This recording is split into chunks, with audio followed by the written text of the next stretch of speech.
हर व्यक्ति पूरे साल अपनी इनकम बढ़ाने में लगा रहता है। यदि वह समय रहते सही इन्वेस्टमेंट करे तो अपनी इनकम पर लगने वाले टैक्स को काफी हद तक बचा सकता है।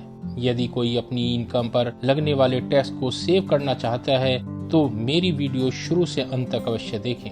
सबसे पहले मैं आपको ये बता दूं कि यदि आपने हाउसिंग लोन लिया हुआ है तो उसकी जितनी भी 31 मार्च तक की ड्यू EMIs हैं उन्हें पे कर देना चाहिए।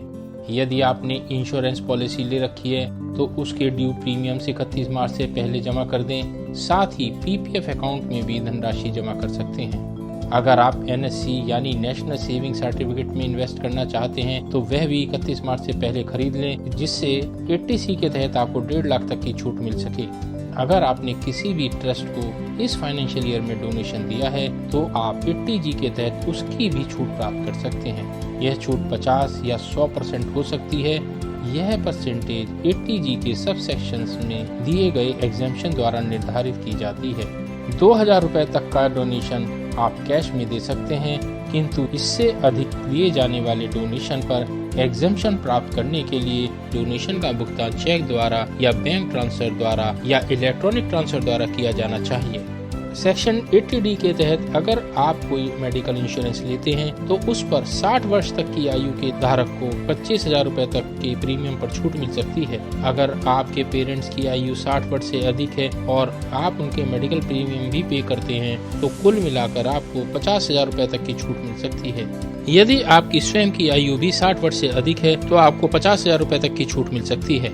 सेक्शन 80 TTA के तहत 60 वर्ष से कम आयु वाले व्यक्ति को सेविंग बैंक अकाउंट से मिलने वाले इंटरेस्ट में से 10,000 रुपए तक के इंटरेस्ट पर छूट मिलती है, लेकिन 60 वर्ष से अधिक आयु वाले व्यक्ति को सेविंग बैंक अकाउंट इंटरेस्ट और FDR इंटरेस्ट को मिलाकर 50,000 रुपए तक की छूट अंडर सेक्शन 80 TTB के तहत मिल सकती है। सेक्शन 80 CCD के अंतर्गत 50,000 रुपए की NPS यानी नेशनल पेंशन स्कीम की भी छूट मिलती है।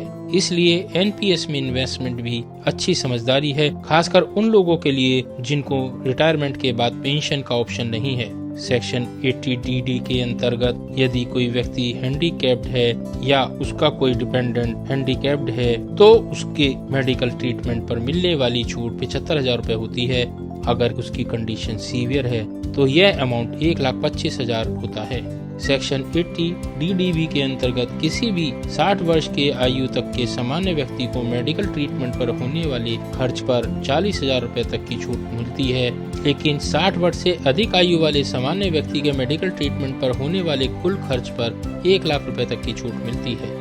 इसके अतिरिक्त यदि आप हायर स्टडीज के लिए एजुकेशन लोन लेते हैं तो उस पर लगने वाले इंटरेस्ट पर भी आप 80E के तहत छूट प्राप्त कर सकते हैं। सेक्शन 80EE के तहत यदि आप रेजिडेंशियल हाउस खरीदने के लिए 35 लाख रुपए तक का लोन लेते हैं और आपके रेजिडेंशियल हाउस की वैल्यू 50 लाख से कम है तो लोन पर लगने वाले इंटरेस्ट में 50,000 रुपए की छूट मिल सकती है।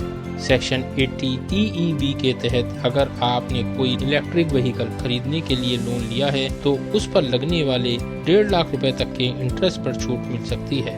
अंत में मैं आपको बता दूं, यदि कोई व्यक्ति परमानेंटली डिसेबल है तो उसे 75,000 रुपए तक की छूट 80U के अंतर्गत मिल सकती है और यदि वह सीवियरली परमानेंट डिसेबल है तो यह छूट 1,25,000 रुपए तक की होती है। मित्रों, यदि आपको अपने टैक्स सेविंग से संबंधित कोई और जानकारी चाहिए तो कमेंट बॉक्स के माध्यम से पूछ सकते हैं। मेरे चैनल को सब्सक्राइब करना ना भूलें और वीडियो को लाइक करें।